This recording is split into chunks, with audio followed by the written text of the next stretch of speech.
Welcome to the StoryADay podcast.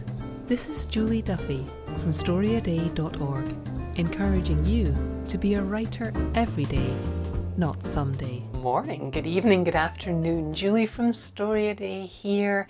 We are in the midst of the 2022 StoryADay challenge as I record this for you. And something really interesting has started to happen in the comments.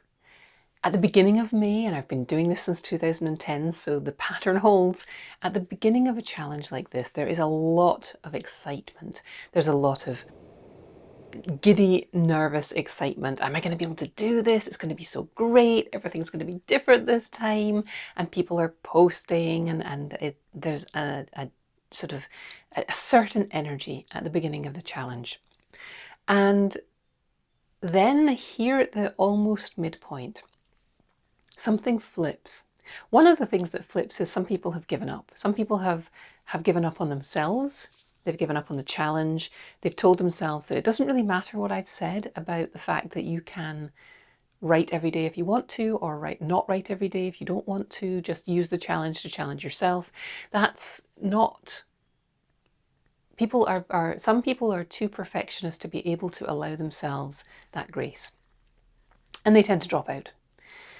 The people who stay surprise themselves that A, they are able to write something every day. B, they're able to forgive themselves when it's not perfect. They're able to write every day or forgive themselves. They are settling in and finding themselves not dreading coming to their writing desk, but itching, kind of missing it. They've got an itch they want to scratch when they're not writing.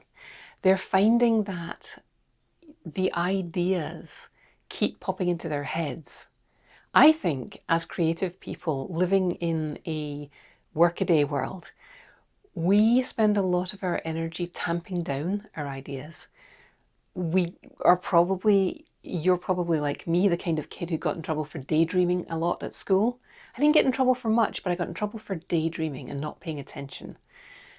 And so I learned to tamp that down. And as an adult, I had to learn to claw that back. And doing a challenge like StoryADay May really gives you that back. It gives you the chance to wander through the world and see things and, oh, wonder what that's about. Oh, wonder what that's. So I'm seeing so many people in the comments saying, I've settled down into this writing in a way I didn't expect. I'm able to work with the prompts in a way that I didn't expect. I see a lot of people going, I hated this prompt, and then I got 2 great ideas from it. And also comments from people who have that thing, which I think as writers we all want, which is that itch to write every day. I think it's there all the time, but we call it something else when we're trying to be sensible grown-ups in the real world. And I put real in inverted commas. I think that we hide our creative impulses from ourselves because it's not socially acceptable to go off and play with your imaginary friends. And the thing that happens during the challenge is that comes out, and it comes out again, and people recognize it for what it is. So instead of getting cranky or stressed about day-to-day stuff, they recognize it as, I will feel so much better if I go and write a story. If I go and write anything, if I go and spend some time with my creative self, it's going to scratch that itch and the stress is going to go away, and then I can get on with my day. And it's such a fun moment for me. It always happens round about day 12, 13, 14, 15. And that's why I say, if you stick with the challenge in any capacity, if you just keep showing up, even if you're not writing a full story every day, you'll start to show yourself the absolute undeniable benefits of a writing practice, where you acknowledge that you're a creative, inventive, imaginative person, and you take a little time to honor that every day. So that's what's going on in the classic challenge. Of course, this year I decided to offer 2 versions of the challenge, and I really didn't know how the fun size challenge was going to go. I had a pretty strong instinct that I knew what people needed after all these years, watching people jump into the classic challenge of write a story every day for a month and fall off the wagon and then beat themselves up. And I know for myself that is not the best way to work for sustainable long-term progress, for building a writing practice. And I just hadn't ever given myself the time to figure out how to show you what I'd learned. And this year I decided, after the past 2 years, which were so weird and difficult and different and took so much psychic energy just to get through because our lives were upended, I just felt that there were a significant number of people out there who didn't need the classic challenge this year. They needed something kinder and gentler, and something that said, yes, it's okay if you don't commit to your writing 24 hours a day. You can write, you can get all the fun, all the benefits of writing, even if you don't want to go pro, even if you're not interested in doing that kind of high velocity, insane challenge, which we love.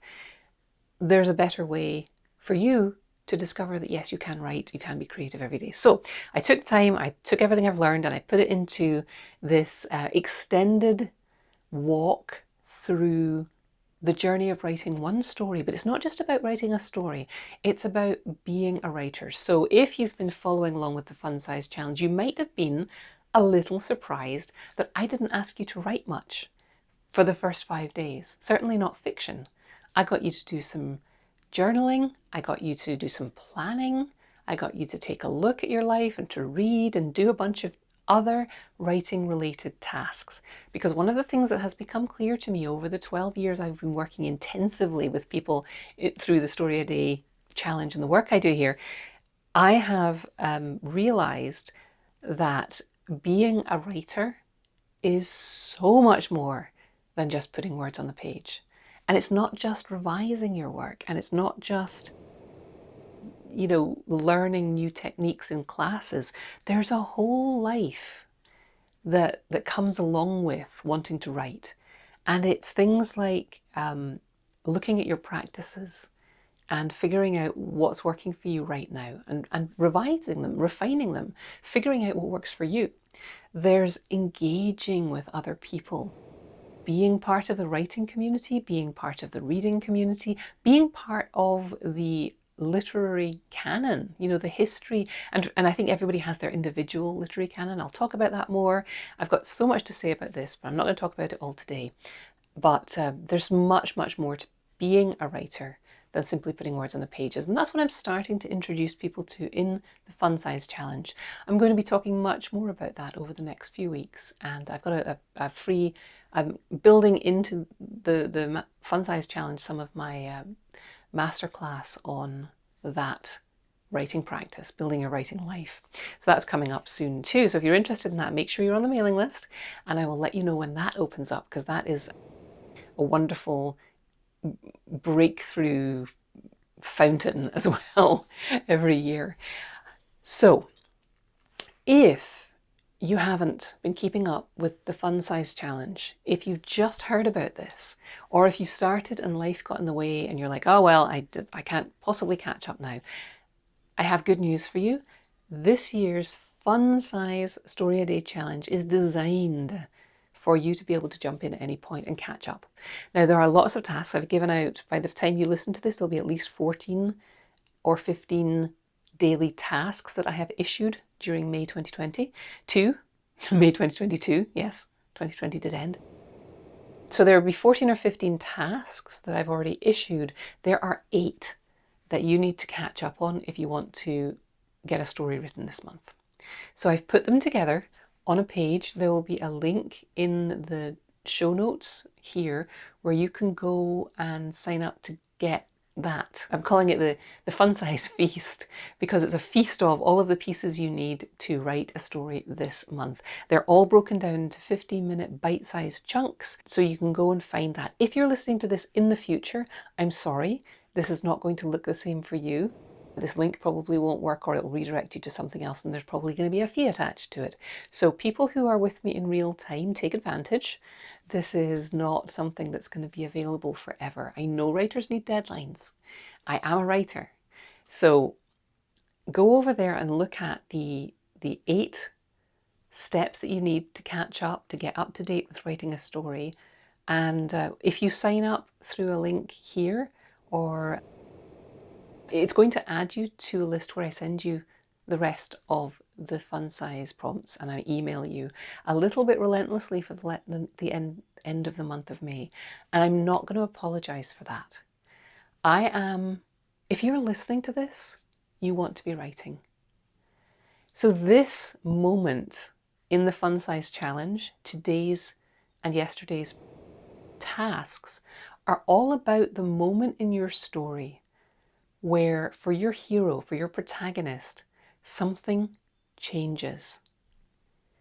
You can't get to the end of the story if your protagonist's behavior or understanding never changes. If they just go on doing the same thing they've always done, you don't have a story, you don't have anything interesting to say to your readers. Your character has to learn, take in all of the things that they're experiencing, and make a decision. Do I change or do I not change? And those two things, that one decision, however subtle it is in your story, however explicit you make it for the reader, that is the thing which triggers the beginning of the end and the start of the next phase for your character. I don't think you've missed the metaphor I'm drawing for you as a writer. If you keep doing what you've always done and it hasn't been working for you, this is your opportunity to make a change. This is your opportunity to put an end to all that suffering and confusion and the back and forth that you went through in the middle in your journey to becoming a writer. This is the moment where you get to do something different.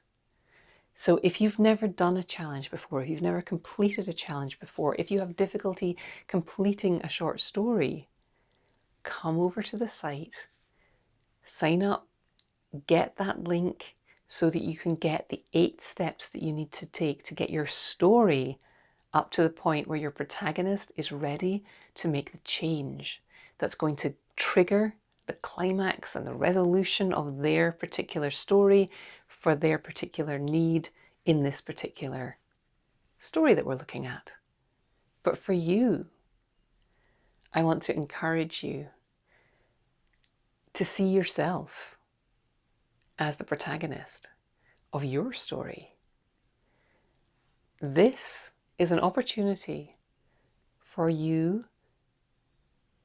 to take everything you've learned and make a decision and start walking down the path that you want to walk down.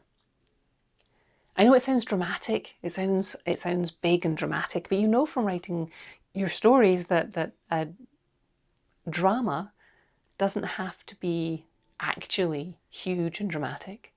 It can just be compelling. I'm not saying that by deciding to commit to your writing today, it's going to change and it's going to stick and every day of your life is going to be better and perfect and you're never going to make mistakes and you're never going to fall down and you're never going to neglect your writing. I'm not saying any of that. But the opportunity exists for you to redirect, to change course, to make a decision that will change the course of your life.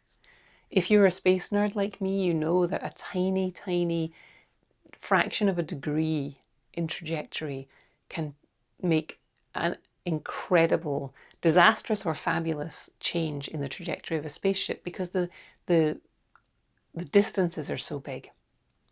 In your life, a tiny change today, deciding to write, deciding to catch up on this fun size challenge, deciding to commit to the community, tiny little change like that could change the trajectory just a teeny bit.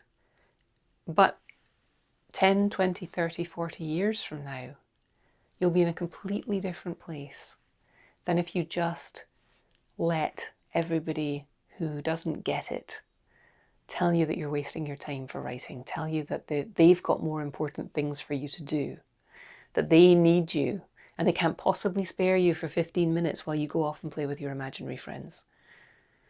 So That's my sermon for this week. I know I got a little preachy, but I'm right in the middle of this challenge, and people are leaving comments on the blog that are just so full of joy and like happiness, that real deep happiness that comes from just doing something you know is on purpose for you, is aligned with what you're supposed to be doing. And people will tell me I'm laid back and I'm nice and all of that kind of stuff. But like right here at the midpoint of May, I don't want to be nice. I want you to get on board. Stick with us. It's worth it. I know what's out there for you. I know what difference it makes if you give yourself the gift of writing today, not someday. Thanks for listening. Why not come over to the blog at StoryADay.org and check out this week's writing prompts and articles. And in the meantime, have a great creative week, and of course, keep writing.